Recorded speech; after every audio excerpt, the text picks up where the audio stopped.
Before we begin today, pause with me for a moment. Take a slow breath in and let it out naturally. This episode is about something many learners worry about. They say, I can speak English, but people don't really listen. They feel their English is clear, but flat, correct, but uninteresting. This feeling is very common and very misunderstood, because sounding interesting is not about using big words. It is about how you guide attention. Many learners believe this. If my English becomes advanced, then I will sound interesting. But in real conversations, interest comes from structure, not vocabulary. Let me explain what I mean. Imagine someone speaking perfect English, but everything sounds the same. Same rhythm, same tone, same energy. You understand every word, but your attention slowly drifts. Now imagine someone else, using simple English, but guiding you clearly. You feel when something is important. You feel when a point is coming. You feel when the idea is complete. That speaker feels interesting, not because of language level, but because of control. So today, we begin training that control. Let us start with something very small. Listen to this sentence. I want to share something important. This sentence does not add information yet, but it prepares the listener. It creates expectation, and expectation creates interest. Now repeat after me. I want to share something important. Again. I want to share something important. Good. Notice how this changes the atmosphere. Before you even explain anything. Now let us try another guiding sentence. Listen. One thing that really matters here is. This sentence slows the listener and pulls their focus toward you. Repeat after me. One thing that really matters here is. Again. One thing that really matters here is. Excellent. You are not adding complexity. You are adding direction. Direction makes simple English feel intentional.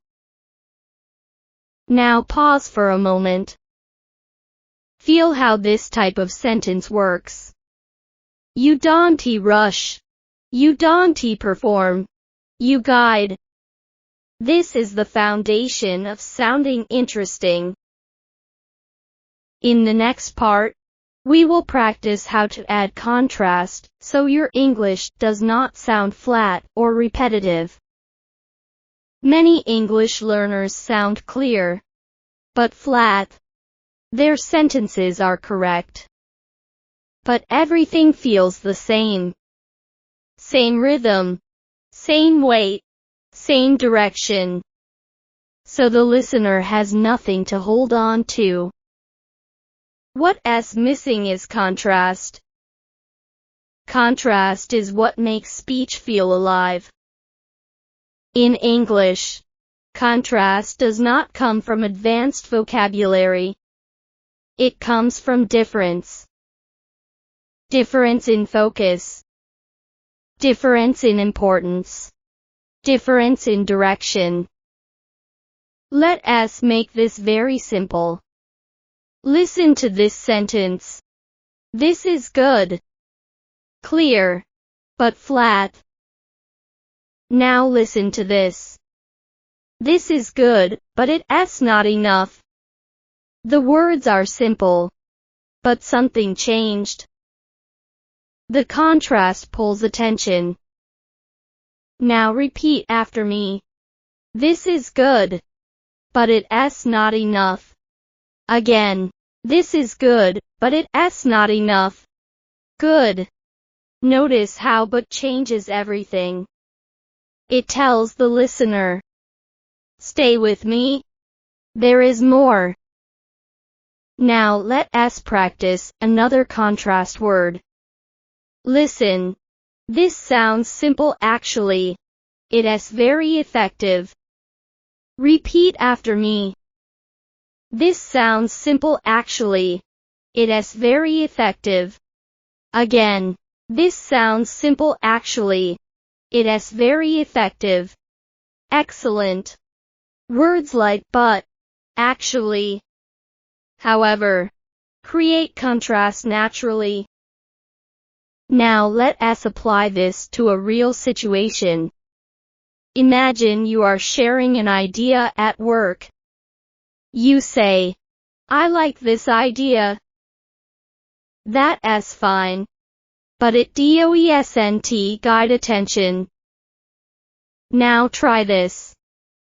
I like this idea, but I have one concern.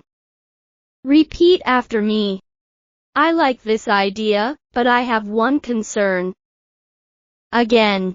I like this idea, but I have one concern. Very good. Now the listener knows where to focus. Contrast also works with time. Listen. It worked before. Now we need something different. Repeat. It worked before, now we need something different. Again. It worked before, now we need something different. Excellent. Simple words. Clear direction. Now pause for a moment. Think about how contrast feels. You are no longer listing information. You are shaping meaning. That shaping is what makes people listen. In the next part, we will practice emphasis so listeners know exactly what matters most. Many English learners explain things clearly. But everything sounds equally important. When everything sounds important, nothing stands out. The listener does not know where to focus or what to remember. This is not a vocabulary problem. It is an emphasis problem. In English, emphasis comes from how you say something, not from what words you choose. Let us make this very concrete. Listen to this sentence spoken flat. This solution saves time and money. Clear, but neutral. Now listen to this version. This solution saves time, and it saves money. The words are almost the same, but the feeling is different. Because emphasis was added. Now repeat after me. This solution saves time, and it saves money. Again. This solution saves time, and it saves money. Good. Notice how breaking the sentence helps emphasis. Now let us practice emphasis with pauses. Listen carefully. The key point here is flexibility. That pause creates weight before the important word. Now repeat. The key point here is flexibility. Again. The key point here is flexibility. Excellent. Now let us try another emphasis structure. Listen. What really matters is how we respond. Repeat after me. What really matters is how we respond. Again. What really matters is how we respond. Very good. These structures guide the listener. They say, Pay attention here. Now let us apply this to a real speaking moment. Imagine you are explaining an idea, and you want people to remember one thing. You don't need to speak louder. You don't need to repeat yourself many times. You need to slow down and frame the importance.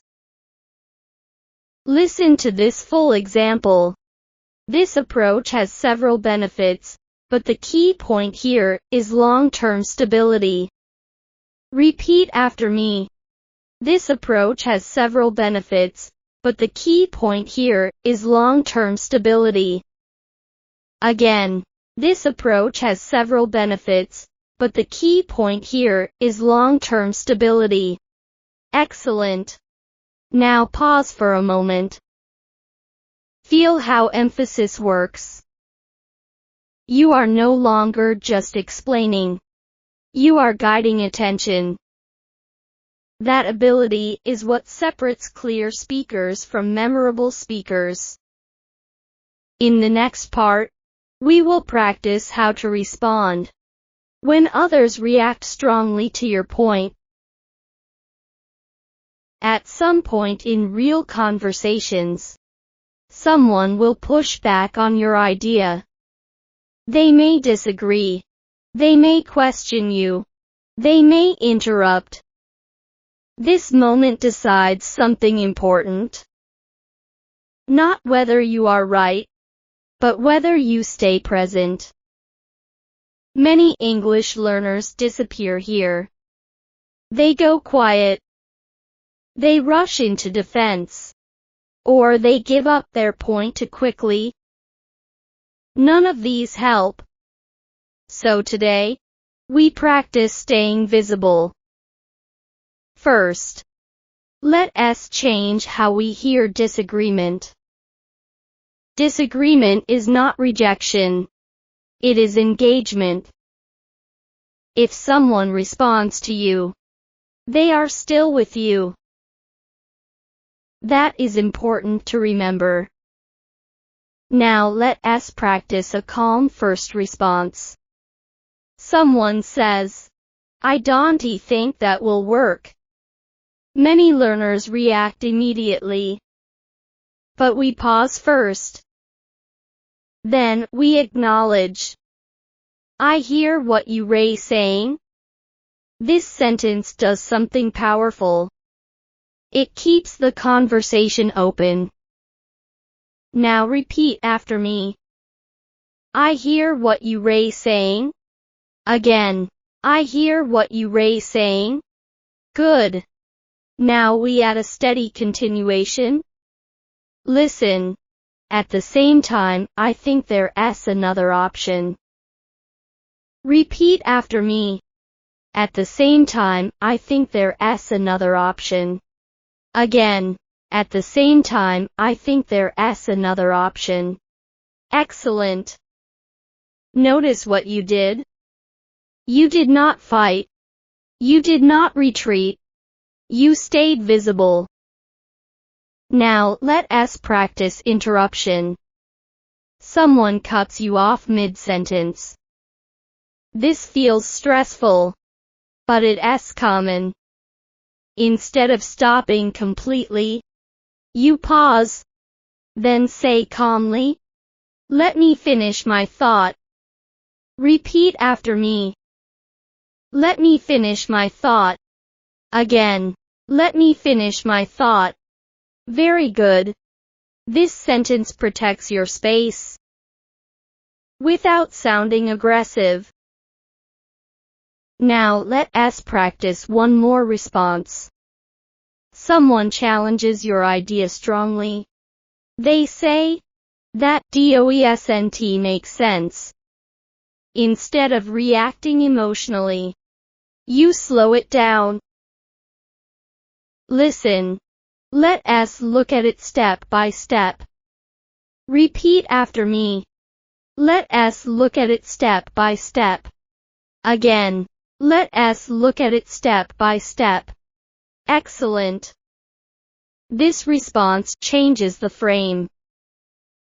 from conflict to collaboration. Now pause for a moment. Notice how these responses feel. You are calm, present, and steady. That steadiness is what people respond to over time.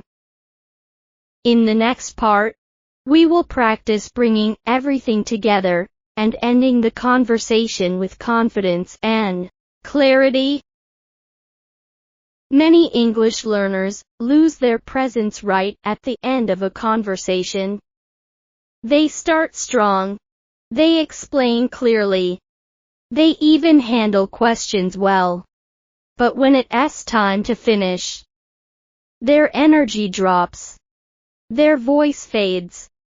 And the ending feels unclear. This is a missed opportunity. Because people remember endings more than beginnings, more than details. So today, we practice ending with intention. Ending does not mean stopping suddenly. It means signaling completion clearly. Let us start with a simple closing sentence. Listen carefully. That's how I see it. This sentence is calm, neutral, and complete. Now repeat after me. That's how I see it. Again. That's how I see it. Good. Notice how this sentence releases the floor. Without apology. Without rushing. Now let us try another confident ending. Listen. That's my takeaway. Repeat after me. That's my takeaway. Again. That's my takeaway. Excellent. This sentence tells the listener, you have finished your thought. Now let us practice a slightly warmer close. Listen. I am happy to hear your thoughts. Repeat after me. I am happy to hear your thoughts. Again. I am happy to hear your thoughts. Very good. This ending keeps the connection open, without weakening your position. Now let us combine closing and presence. Listen to this full ending. So that's my takeaway. I am happy to hear your thoughts. Repeat after me. So that's my takeaway. I am happy to hear your thoughts. Again. So that's my takeaway. I am happy to hear your thoughts. Excellent. Now pause for a moment. Notice how this feels. You did not disappear at the end. You completed your turn with clarity. That clarity builds respect over time. Now let us prepare for the final integration. In the last part, we will practice a full conversation flow from entry to development to ending. So everything you've learned feels connected and natural. Before we begin the final practice, pause with me one last time. Take a slow breath in, and let it go naturally. This is where everything connects. Entering the conversation, guiding attention, using contrast, emphasizing what matters, staying present under pressure, and closing with intention. Now imagine this real situation. You are in a discussion at work. Several people are sharing ideas. The conversation feels busy. You want to speak, not to interrupt, but to contribute clearly. You pause, then you enter calmly. Can I add something? People turn toward you. The pace slows slightly. Now you guide attention. One thing that really matters here is you feel the space. You don't rush into details. Then you continue. This approach is simple, but it's effective. The contrast makes people listen. You emphasize what matters. The key point here is long-term stability. Someone responds, I am not sure I agree. You stay grounded. You don't react emotionally. You acknowledge calmly, I hear what you're saying. Then you stay present. At the same time, I think there's another option. The conversation stays open. Now you decide to close your point. You don't fade out. You don't rush away. You end with clarity. So that's my takeaway. Pause. Notice how this feels. You stayed present from the moment you entered to the moment you finished. This is not advanced English. This is effective English. Because people felt your presence. Now let's practice the full flow together. Listen and repeat calmly. Can I add something? One thing that really matters here is this approach is simple, but it's effective. The key point here is long-term stability. I hear what you're saying, but I think there's another option. So that's my takeaway. Repeat after me. Can I add something? One thing that really matters here is this approach is simple, but it's effective.